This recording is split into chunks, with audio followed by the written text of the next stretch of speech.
s'imposer. Il va dire pas question d'offrir l'offrande. C'est qu'à côté de la bateau pour la propriété, à Makambo, il y a côté de Soubambeka Ezate. Il va dire ici pas question de sacrifice. Je ne me pose pas question de cela.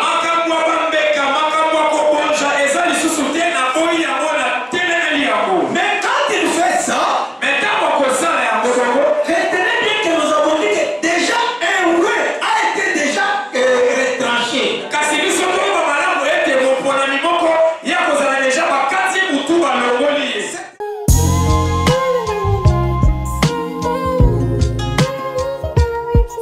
Écoutez, ce que nous sommes en train de lire ici, c'est une prophétie. La prophétie qui avait été prononcée du temps de Daniel. Le verset 27 de Daniel 9 nous dit ceci. Verset 9, 27, il y a Daniel et Louis Ces dévastateurs-là feraient une solide alliance avec plusieurs.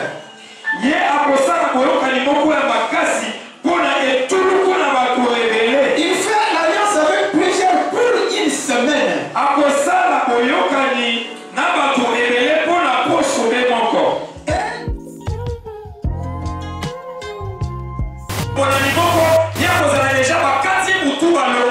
C'est ainsi que sera maintenant accomplie la sécession des offrandes et des sacrifices.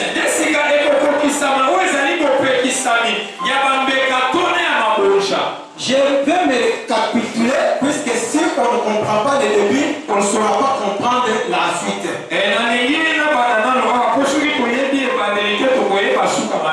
C'est-à-dire que à la première phase, il y a un roi qui est enlevé. C'est que plutôt décapité qui est retranché comme on a écrit.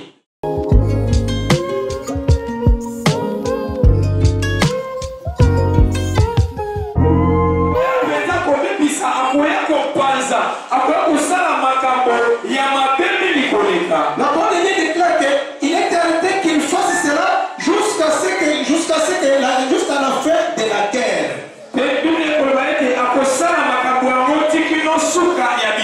Mais ce qui me concerne beaucoup plus, c'est le verset 27. Écoutez, ce que nous sommes en train de lire ici, c'est une prophétie. La prophétie qui avait été prononcée du temps de Daniel. Le verset 27 de Daniel 9 nous dit ceci. Verset 9, 27, il y a Daniel et Louis Ces dévastateurs-là feraient une solide alliance avec plusieurs.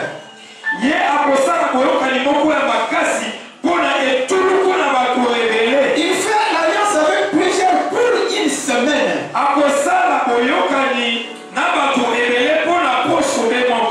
Et durant la moitié de la semaine, il reprendrait une certaine attitude contre ce qu'il faisait.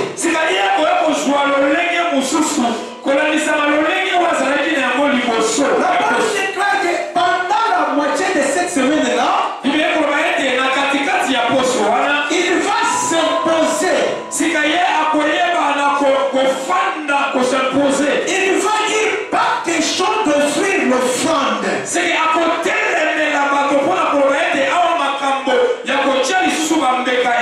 Il va dire ici pas question de sacrifice. Je ne me pose pas question de cela.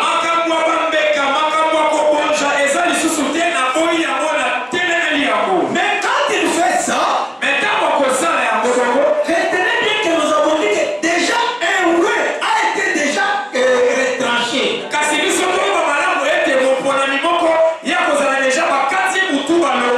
C'est ainsi que sera maintenant accomplie la sécession des offrandes et des sacrifices.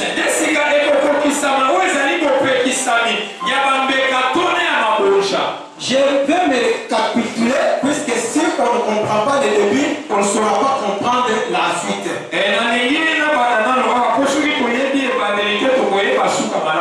C'est-à-dire qu'à la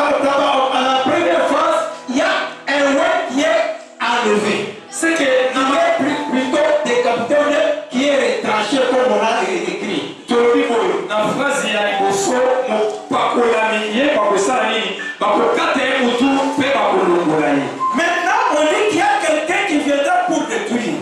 balobi sika ekozala na mosusu oyo akoya nde mpona kobebisa. Mais quand il vient pour détruire, sika ntango okoya mpona kobebisa, la première chose, il a dit que lui, le destructeur là, il va faire d'abord alliance avec plusieurs. biblia ekoba ete mobebisi wana ntango akoya ye akosala nano boyokani na bato ebele. Et cette alliance, c'est pour une semaine. mpe boyokani yango ekozalaka mpona semene moko to poso moko. Notez bien, bosimba malamu. pendant la moitié de la semaine qu'il a préféré faire alliance avec plusieurs. kasi na mikolo misato na ndambo oyo ya kosala boyokani na bato ebele. Non, pendant la semaine qu'il a préféré faire l'alliance avec plusieurs na personnes, poso moko oyo akoyeba na kosala boyokani na bato ebele. il prend cette semaine-là, quand il a dit au milieu de cette semaine-là, sika ntango akokoma na katikati ya poso wana il se pose et dit, je ne veux plus des enfants, je ne veux plus des sacrifices. aye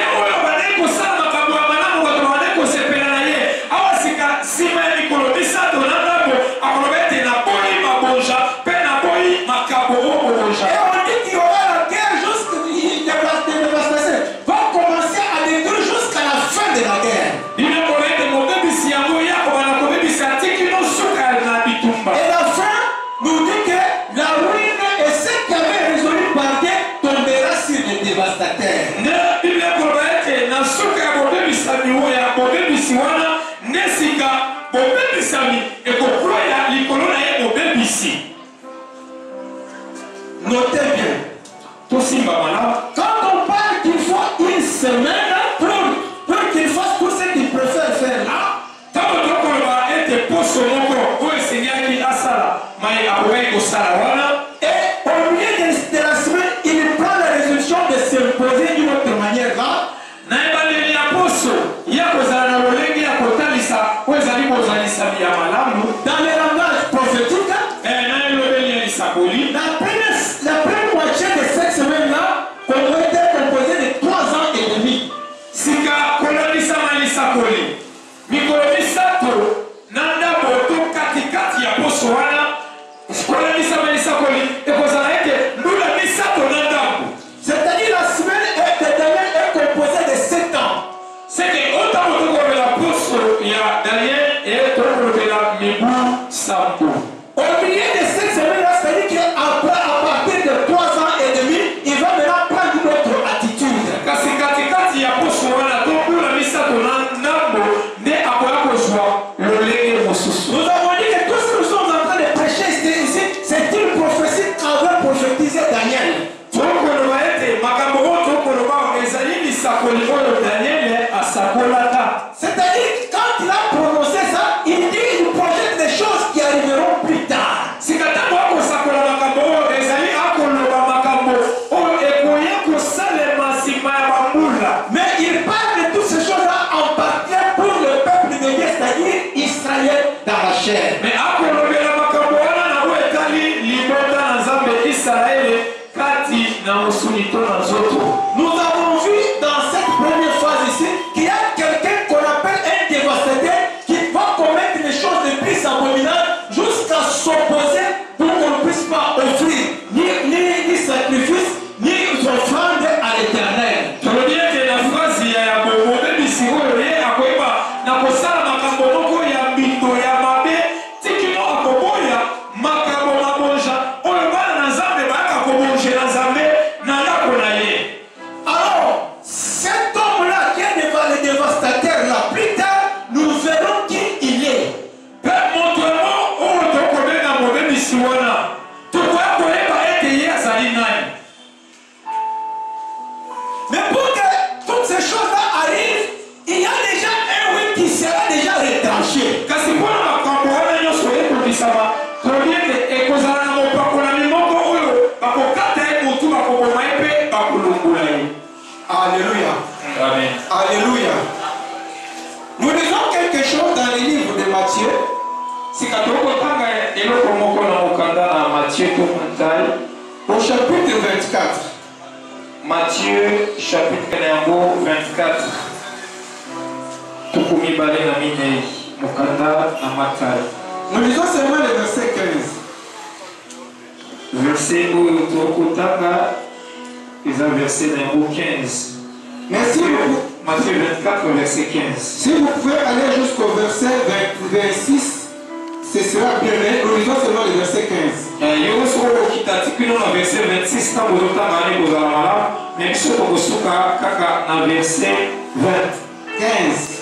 Vous allez dans Sika dans le Nouveau Testament.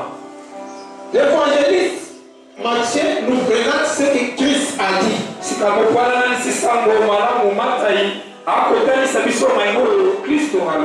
Christ ici dit ceci. En répondant à la question à laquelle on lui avait posé, il est en train de frôler quelque chose au niveau du verset 15. Il dit ceci. C'est pourquoi, lorsque vous verrez l'abomination de la désolation, que Daniel avait prophétisé en son temps. Quand vous verrez cette histoire-là établie dans les lieux saints, alors que celui qui lit puisse faire beaucoup d'attention.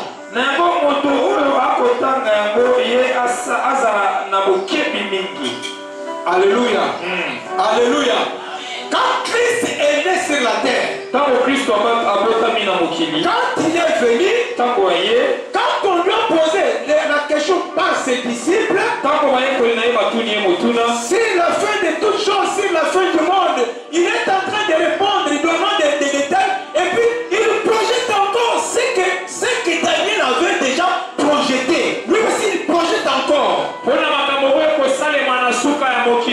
Wana Yesu akotalisa bango lisakoli oyo Daniel asakolaka uta na tango na ye. Ici, il y a noir sur blanc raison de se dire que comme Christ est en train de faire la citation de Daniel, Yesu akotalisa lokola Daniel ayebaki na koloba to kosakola likolo na makambo. Comme Christ est encore de se rappeler de ce que Daniel avait projeté. Lokola Kristo akotalisa suma oyo Daniel si alobaka. Vous voyez ce que Daniel avait dit là. Quand il avait prévu qu'il y aura quelqu'un qui viendra, qui va se faire cesser le quoi c'est le foie et le sacrifice là.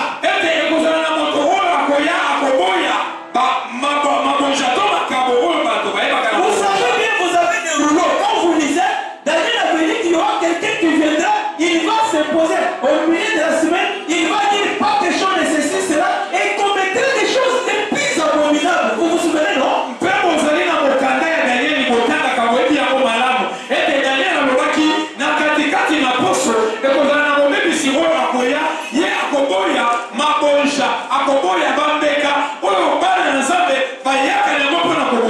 Mais je vous dis ceci, vous qui êtes dans ma présence, vous m'avez posé cette question. Moi maintenant aujourd'hui je vous dis ceci. Lorsque vous verrez ce que Daniel avait dit là s'accomplir, écoutez, quand vous lisez que celui qui lit, fasse beaucoup d'attention.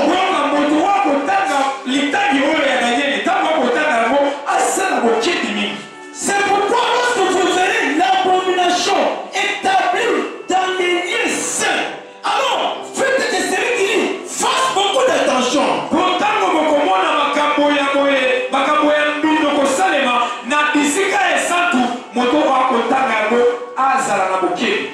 Dans la prophétie de Daniel, il est dit seulement qu'il fera cesser les offrandes et les sacrifices. Quand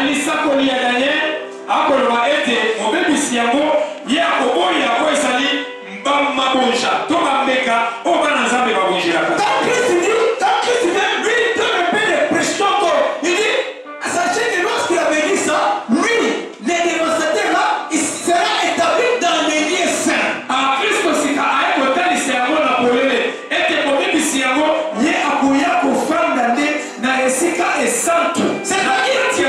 C'est-à-dire quand il sera dans les lieux saints, il va dire au peuple ceci. On ne doit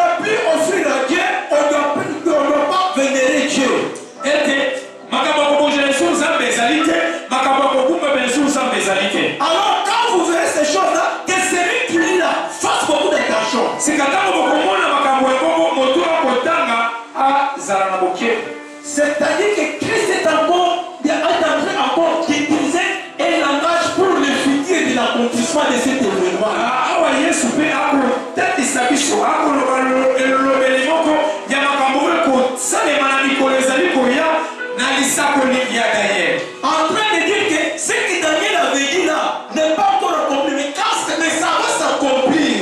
ezali na lolenge ya boye kristo akoloba ete makambo oyo daniel alobaka wana yango ekokisami nano te me ekokokisama. L'évangéliste Marc lui a dit ceci: quand vous verrez ceci et cette abomination-là être établie là où ça ne peut pas être établi, sachez vraiment que la désolation est prête. mpe mosakoli mark alobi ete ntango bokomona makambo ya boye esalami na bisika oyo esengelaki esalema te boyeba ete bobebisami yango ekomi pene. Mais lorsque maintenant nous lisons le langage de Luc, sika ntango tokotanga lisusu elobeli ya luka Luc, quand il relate cet événement, luka kuna ntango akolobela mpona makambo yango koya. Luc chapitre 21, verset 20, Luc chapitre 21 verset 20 lui, il dit ceci. ye kuna akoloba boye Écoutez ce que Luc lui dit. boyoka oyo liki akoloba Concernant cette abomination-là de la désolation. likolo ya kobebisami wana makambo ya mbindo ya soni ekosalema. Luc chapitre 21, verset 20 dit ceci. Luc 21 verset 20 elobi boye Il dit, mais vous, lorsque vous verrez Jérusalem qui sera investie par des armées, ntango bokomona jerusaleme yango ekoyeba na kotonisama na mapinga sachez alors que sa désolation vraiment est proche. koyeba ete bobebisami na yango sika ekomi pene. Luc nous dit ceci. liki yebisi biso boye Avant que cet homme-là s'impose, entre dans le temple et fasse cesser le sacrifice et l'offrande, yango moto wana kota na eklezia ye ayeba na kopekisa oyo ezali bambeka to mabonja. je vous donne un signe qui va précéder cet accomplissement de la sécession de l'offrande. likalobi ete nakolakisa bino sika bilembo oyo kosala ete ya koboya makambo wana koboya mabonja. Vous verrez que Jérusalem bokomona ete jerusaleme sera investie yango ekotungama par des armées. Ce n'est pas par une armée, mais par des armées. me na bamapinga ebele. Il y aura plusieurs armées ekozala na bamapinga qui ebele vont investir Jérusalem, ya kotonga yerusaleme qui vont s'attaquer Jérusalem, oyo bakobulisa qui vont yerusaleme s'imposer à nde Jérusalem, bakotelemela qui vont jerusaleme chercher à faire fléchir Jérusalem. nde bakoluka jerusaleme ye abuka mabolongola. Et quand vous verrez ces signes-là, ntango bokomona bilembo wana sachez alors que les dévastateurs vont bientôt entrer dans les temples pour faire cesser les sacrifices et l'offrande. nde bokomona wana ekotelisa bilembo ya mobebisi nde akoya amifandisi kati na eklezia mpona kopekisa mabonja. Je crois que nous descendons petit à petit, mais n'oubliez pas notre thème du jour, c'était quelques émotions seulement sur l'Antichrist. tobosana te tokokende malembe malembe me mama na likambo na biso ezali mwa makambo oyo etali antikriste to motelemeli kristo. Des Thessaloniciens. awa tofungoli babuku na biso na 2 Thessaloniciens Chapitre 2, nous lisons calmement. 2 Thessaloniciens chapitre numéro 2. Nous pouvons commencer au premier verset jusqu'au verset 10, mais nous allons calmement. tozobanda kaka na matangi ya botikimo na zomi tokokita malembe malembe. 2 Thessaloniciens chapitre 2, verset 1 à 10. tozala mokanda ya toma polo akomelaki bandeko ya Thessaloniciens ya mibale matalatala na yango ya mibale tobali na mokapo na yango ya mibale tobali na matalatala ya yango tikino na zo. Pour ce qui concerne l'avènement de notre Seigneur Jésus-Christ et notre réunion avec lui. na oyo etali boyei ya kolo na biso Yesu Kristo mpe bokutani na biso na ye. Nous vous prions, frères, de ne pas vous laisser facilement ébranler dans votre bon sens.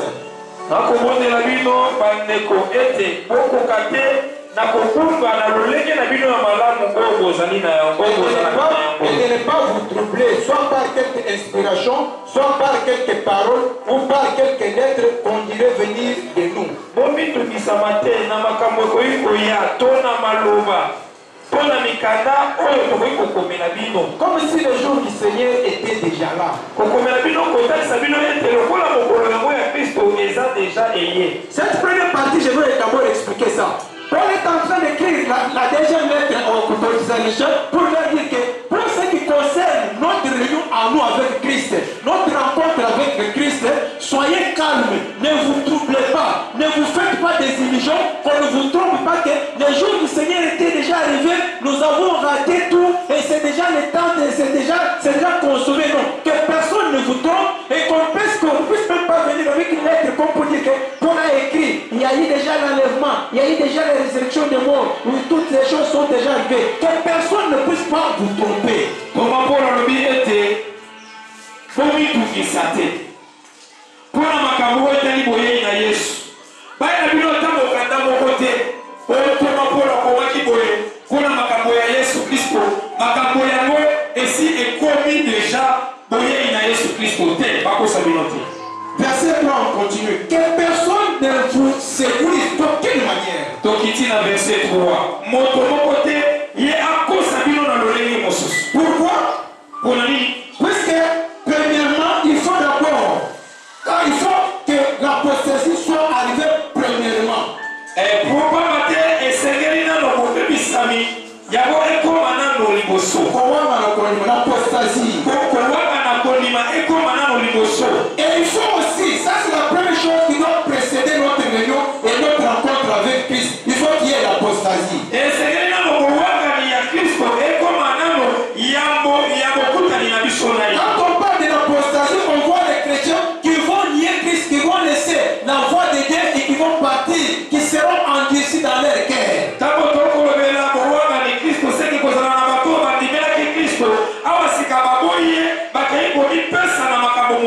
Il faut qu'il y ait l'apostasie premièrement et qu'on ait vu paraître l'homme du péché.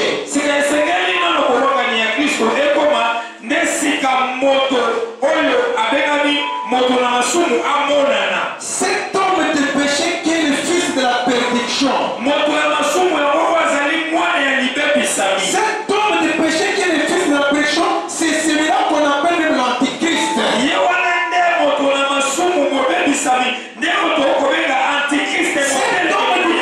Cet homme de la perdition, cet homme qu'on appelle l'antichrist, c'est celui dont Daniel a parlé que c'est lui qui est le dévastateur, qui enterrera et qui fera cesser les sacrifices et l'offrande. Cet antichrist-là.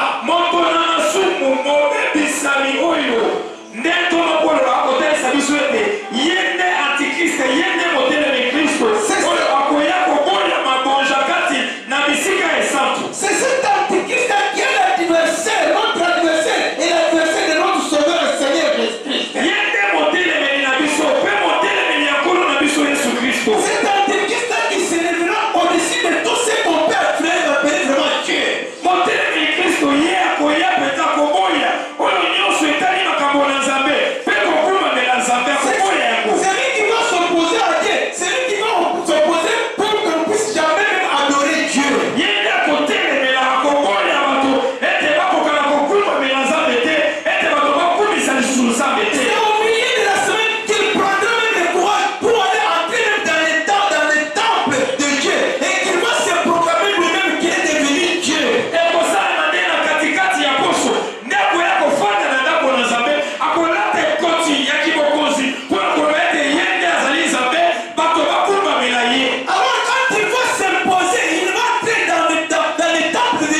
yango wana totangi ete mobebisi oyo tokobenga antichrist ntango akoya akosangisa bato ebele akoluka nano nini atya nano kimia po ete basepela Quand il va mettre cette fausse paix là, ntango akoya nano na kimia wana déjà seront contents. Vous qui les attaquez, vous ne pas de Maintenant, quand il va entrer dans le temple pour s'opposer qu'il ne puisse pas adorer Dieu, banzalesili awa pasi mpenza esili awa mo aye mpenza aye amemeli biso kimia ntango kosala makambo wana na ebandeli ya poso quand il va maintenant s'opposer contre l'offrande qu'on offre à Dieu dans le temple de Jérusalem, sika ntango akoya kobalusa elongi na ye ya mibale kokota na eklesi ape koboya mabonja oyo bana na nzambe bayaka kobonjela nzambe et le peuple de Jérusalem ne va pas accepter qu'on puisse leur interdire l'adoration de leur Dieu. wana bana israele yerusaleme bakoboya bakoloba o moto aloleli aboya mabonja bameka oyo tuyaka kobonjela nzambe Ah, ça on n'est pas d'accord. awa mpenza toboya Quand on n'est pas d'accord là, ntango toboya yango on n'investit pas des armées, on n'investit pas des armées. Je trouve que Jérusalem n'investit pas des armées. nesi kokomona yerusaleme yango eshingami na mapinga oyo bakoluka ntango nyonso basala nini On va commencer à l'écouter, on va donner une ligne. On a dit que c'est bien le mouton. Par contre, on va les attaquer. lokolesa bango israele esengeli to atake epwete bakoboya moto ya malamu mpona nini Entre-temps, presque toutes les nations seront d'abord d'accord que ça me fait bien qu'on nous mette les cachets là pour qu'on puisse avoir accès à acheter. tokande israele eleleko wana akoboya ye me bikolo nyonso bakosepela balobi ete moto ayelaki biso kimia abatia biso oyo ezali bakashe wana tokoma na biso bato na ye En même temps, maintenant, on va donner la bête. Il y aura un système qu'on va chercher maintenant. Il va chercher à ce que le monde entier, non seulement Jérusalem, mais le monde entier commence maintenant à l'adorer lui seul. ndenge kozala eso yerusaleme te lokola yerusaleme ya koboya ye na systeme na ye me kosala ete bikolo nyonso mokili mobimba bazala sika na systeme na ye oyo akoya na yango po ete bakoka na koadore ye La parole de Dieu déclare ceci, nous continuons toujours dans les Thessaloniciens. toza kaka na mokanda ya batestalonicien ya mibale Verset 4. mokapona yango ya mibale awa sika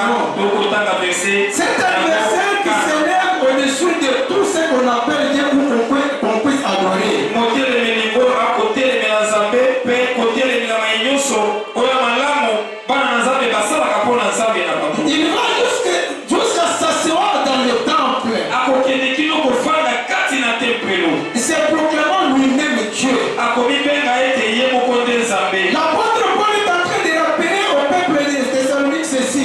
koma polo akorapele bandeko ya testalonicien boye Mais vous ne vous souvenez pas que je vous disais ces choses-là.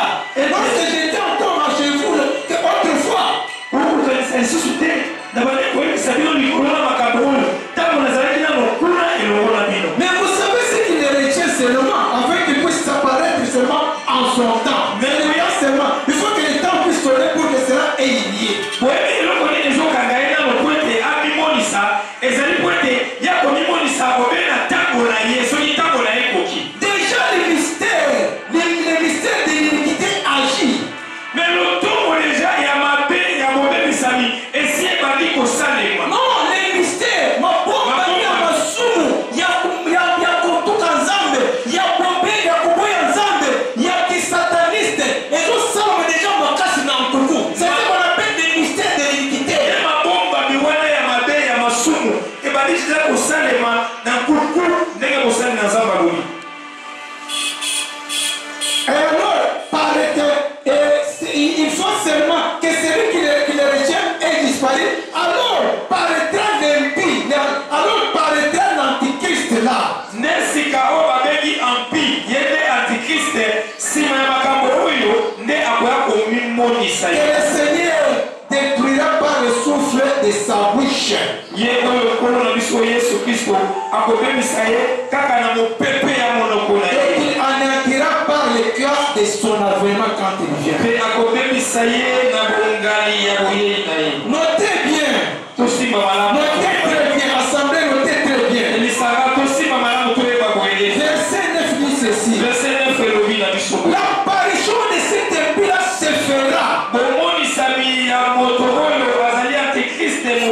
oyo ekosalema par la puissance de Satan lui-même. kasi na nguya nani ya satana ye moko Et cela sera avec toutes sortes de miracles. ekosalema lolenge nini ekosalema na nzela na bikamwisi ebele Il y aura toutes sortes de miracles, toutes sortes de signes et de prodiges qui sont des signes et prodiges mensongers. ekozala bikamwa ekozala bilembo babikamwa oyo ekosalema kokamwisa bakozoka nde nyonso wana ekozala ya lokuta. Le verset 9 nous donne quelques signes qui peuvent faire que nous puissions connaître que maintenant celui-ci peut être l'antichrist. verset 9 sika ekotanisa biso bilembo mwa moke toyeba ete oyo mpenza nde motelemeli na kristo. Il y a quelqu'un qui avait dit ceci. ezali na ndeko moko Mais on dit toujours que le pape c'est un antichrist qui doit maintenant mater le monde. Mais on dit ceci, que l'apparition de l'antichrist sera accompagnée de prodiges, de signes, de miracles qui sont de pour séduire et pour tromper les gens. ndeko moko alobaki ete bomonisami ya moto oyo antikriste ekomona na lolenge nini ntango tokomona bikamwa bilembo kosalema toka nde nyonso wana ekozala yango ya lokuta ya nzambe te. Ici, je ne suis pas venu comme avocat des papes, puisque moi je suis d'abord pas d'accord avec le système catholique et papal. Je suis ngai nazali lokola molobeli ya papi te po ete makambo ekosalemaka na katolike wana eza makambo oyo mpenza ngai nayebi yango te. Et ils adorent les maris et les statues. Moi, je les considère comme des gens perdus en quelque sorte. oyo basalaka wana babongisi mwa nzete basali yango ekeko ya mari bakokumamela ngai namonaka bango ete bazali deja bato esi babunga bayebi te nini bakosala. Et le verset 10 dit ceci. verset 10 Et toutes les séductions de l'iniquité, il va séduire le monde. ye akoyeba mpenza kopengwisa mokili mobimba. Et cela pour ceux qui périssent parce qu'ils n'ont pas accepté et reçu l'amour de la vérité pour être sauvés. bayekolo bakobebisama ezali bato oyo bayebaki nzambe me kasi bawuwanganaki nzambe bango wana nde bakoyeba na kobebisama po ete bango bazangi bolingo ya bosolo oyo ekoki kopekisa bango. Retenons ceci. tosimba mpe toyeba boye eti Daniel a prophétisé sur l'antichrist daniel asakola likolo na antékriste motelemeli yesu pour dire qu'il y aura l'abomination qui fera de manière à ce que l'on ne puisse pas offrir ni adorer Jésus et Dieu dans le temple à Jérusalem. ete ya komema mpenza makambo ya mabe kati na tempelo na nzambe ete bakoka lisusu te kobonje na nzambe bambeka to mabonja. Et quand Christ est venu, il rappelle encore que quand vous verrez l'abomination établie dans les lieux saints, alors faites attention. mpe kristo ntango aye alobi ete ntango bokomona makambo ya mbindo ya boye kosalema na bisika esantu boyeba ete suka ya nyonso ekomi penepene. Mais pourquoi ça ne pouvait pas avoir lieu vite, puisqu'il fallait au moins qu'un bouet puisse être d'abord retranché. nango ekoki kosalema nano mbango te mpo na nini po ete esengeli nano mopakolami moko basala nini balongola Et ye. c'est vrai qu'on devait retrancher là, c'est Jésus-Christ qui condamne qu'on devrait d'abord tuer et enlever. tobeteli nano yesu wana maboko makasi betela na yesu wana maboko makasi mopakolami wana nde ezali nkolo na biso yesu kristo kolandisama liwana ye lekulusu nde esengeli nano balongola ye. Et après le départ de Christ, après son ascension, mpe nsima ya bonetolami na kristo maintenant que le ouais est déjà retranché, wana mopakolami esi alongwe il y a maintenant, quand du temps de Paul, quand Paul est arrivé après, sika awa tokomi ntango na toma polo ntango polo akomi na nsima ya bonetolami ya yesu quand il est en train d'implanter les églises, ntango azali sika kokende kofongola oyo ezali bandako na baeklesia. c'est ainsi que dans sa deuxième lettre maintenant que nous venons de lire, il est en train d'écrire maintenant sur l'antichrist en train d'avertir encore le peuple de Thessalonique. nde na mokanda na ye ya mibale akomeli lisusu bandeko ya batesalonike ete Il dit que ne puisse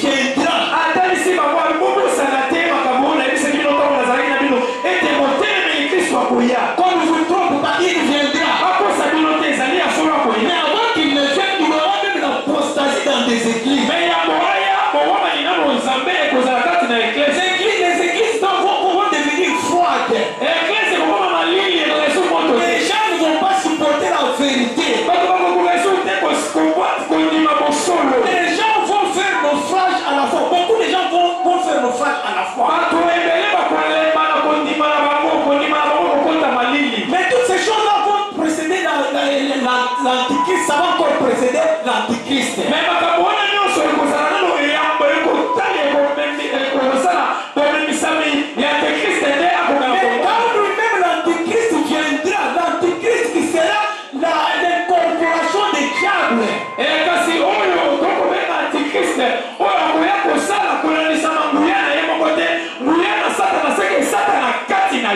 va apparaître avec beaucoup de puissance satanique.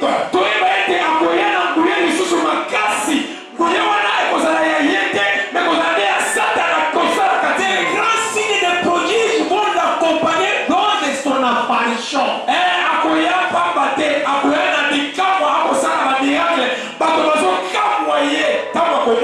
Il finira par se mettre dans les temples et se proclamant lui-même Dieu. C'est ce que l'apôtre est en train d'écrire aux Thessaloniques.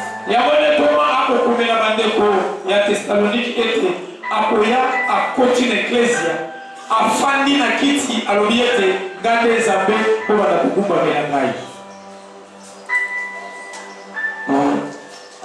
Et c'est quelqu'un non seulement sur l'Antichrist. Tolobeza kaka mo makambo moke oyo tolingi kotabola na oyo etali antikrist. Apocalypse chapitre 16. Tozwi mokanda nemoniseli mokapona yango. Apocalypse chapitre 16. Yazomi na motoba. Nous lisons quelques versets à partir de 13. Apocalypse 16. Nous lisons quelque chose à partir de 13 jusqu'à 16. Apocalypse 16, verset 13 à 16.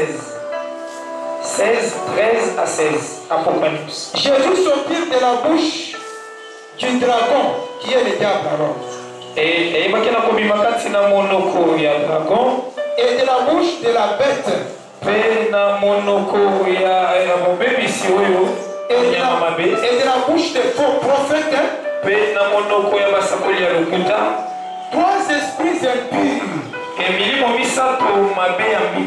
qui sont semblables à des grenouilles.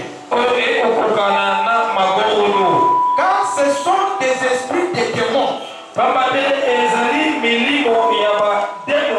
Les esprits qui sont sortis des trois bouches de ceux qui précèdent là ont pour rôle d'aller faire des prodiges.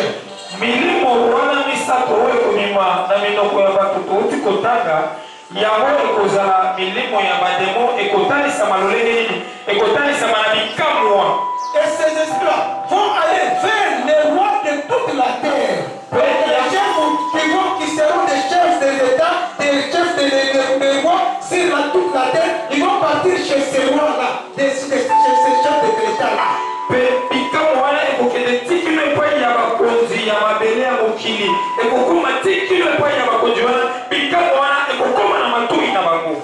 ils vont aller les sortir afin de les rassembler pour combattre, mais pour le combat du grand jour de Dieu Tout-Puissant.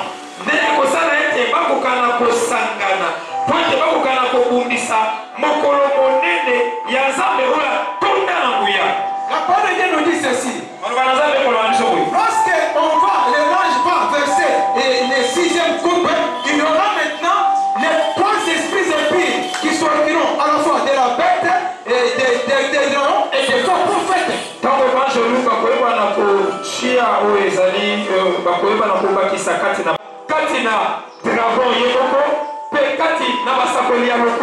Et aussi des dragons.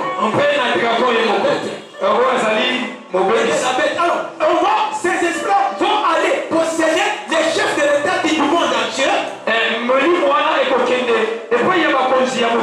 Pour leur séjour, pour qu'il ait rassemblé, il y aura une grande réunion. Et tout le monde va accepter que oui, nous devons quand même nous opposer avec le système des enfants de Jérusalem là. On ne peut pas accepter, on ne peut pas les laisser comme ça. On ne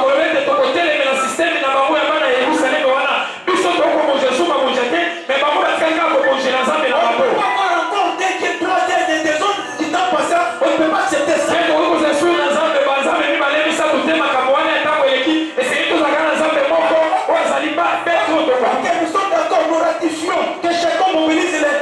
ses armées, on va les attaquer.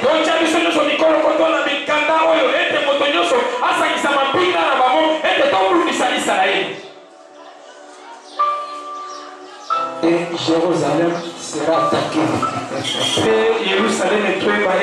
par le monde entier. Et il y aura ce qu'on appelle la guerre d'Armageddon.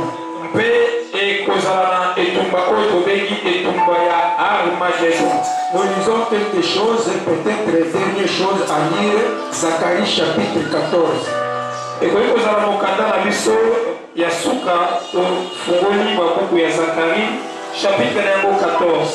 Nous lisons le verset 2 jusqu'au verset 4. Zacharie chapitre 14, verset 2, sinon le verset 4. La parole de Dieu déclare ceci. Zacharie 14, 2 à 4. Zacharie 14, 2 à 4. J'ai rassemblé toutes les nations pour qu'elles attaquent Jérusalem. La ville sera prise. Les maisons seront tuées.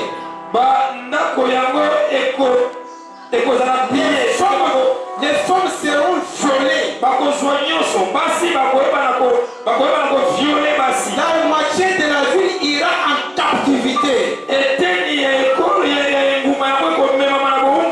Mais le reste du peuple ne sera pas exterminé de la ville. Après qu'on ait attaqué Jérusalem de cette manière, verset 3 nous dit ceci. L'Éternel apparaîtra et il combattra contre ces nations-là. Comme il combat au jour de la bataille. Ses pieds, les pieds de l'Éternel, se poseront en ce jour-là sur la montagne des Oliviers.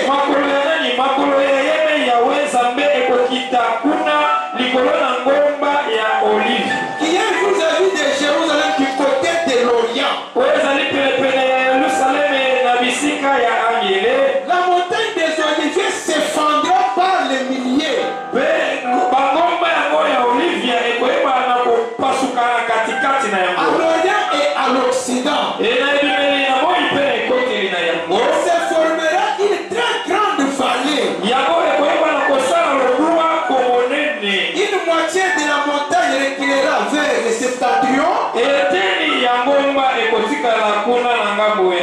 une autre moitié va se reculer vers le midi. Mais si nous lisons le verset 7 pour continuer, on dira ceci. On peut même ajouter 6 et 7 pour dire ceci. Et en ce jour-là, il n'y aura pas de lumière. C'est le jour que l'Éternel paraîtra. Quand il mettra ses pieds sur la montagne des Oliviers, ce jour-là, il n'y aura ni lumière. Il n'y aura pas de lumière. Et il n'y aura pas de forêt. Il y aura de froid et de glace. Verset 6 verset 7. Bible ete wana tango yawe yemoko konyimonisa likolo na bangoma oyo ya Olivia balobete mokolo yango il n'y aura pas de ekozala te il y aura des fois il y aura des ekozala malili mokolo yango mpe ekozala ce sera un jour unique ekozala mokolo be moko comme des coqs connus de l'Éternel ekozala mokolo moko oyo moto ayebi yango te obeye moko ya wenza ce jour-là ne sera ni jour ni nuit. Ce jour-là ne sera comment? Ni jour ni nuit. Les jours qu'apparaîtra l'Éternel là. Mokolo yango mokolo moko be ya Nzambe oyo akomimonisa ekozala mokolo te ekozala pe butu te. Il n'y aura pas de lumière aussi. Sika pole pe mokolo yango ekozala te. Il y aura des froids et des glaces. Ekozala nde na malili pe ekozala na baglace. On ajoute quelque chose. Mais bakobakisa eloko moko. Mais vers le soir seulement, le soleil paraîtra. Amen. Babakisi ete na pokwa nde mo ekosala nini ekoyeba na kobima. C'est ici le où nos frères sont en train d'interpréter de leur manière comme s'ils nous parlent des choses exceptionnelles. Mais on est en train de décrire seulement ces jours-là.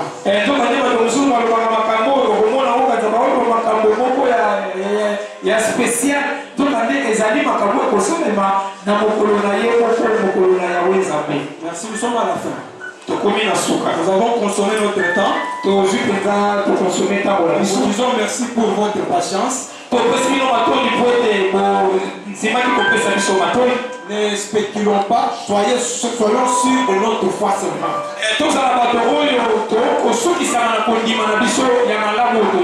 Puisqu'il y a une note qui est dit de négatif pour dire qu'il y aura l'apostasie. Mais quand on parle de l'apostasie concernant l'Église, que ça ne soit pas ce qui est prophétisé sur toi. Mais tango litaki okuti kotangana oyo etali bowanga ni kristo to kowangana oyo ezali bonzambe makambo oyo molingami ekoma likolo na yo te. Que Dieu protège notre assemblée. tika ete yawe abatela lisanga na biso.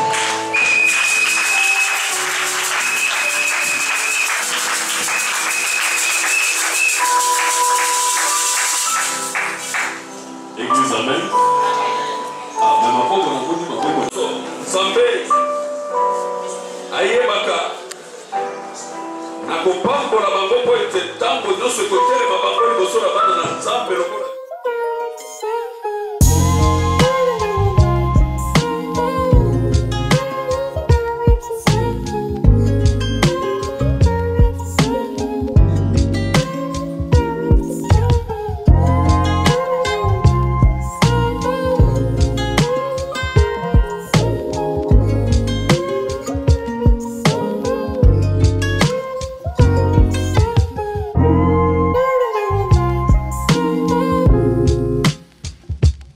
Thank you.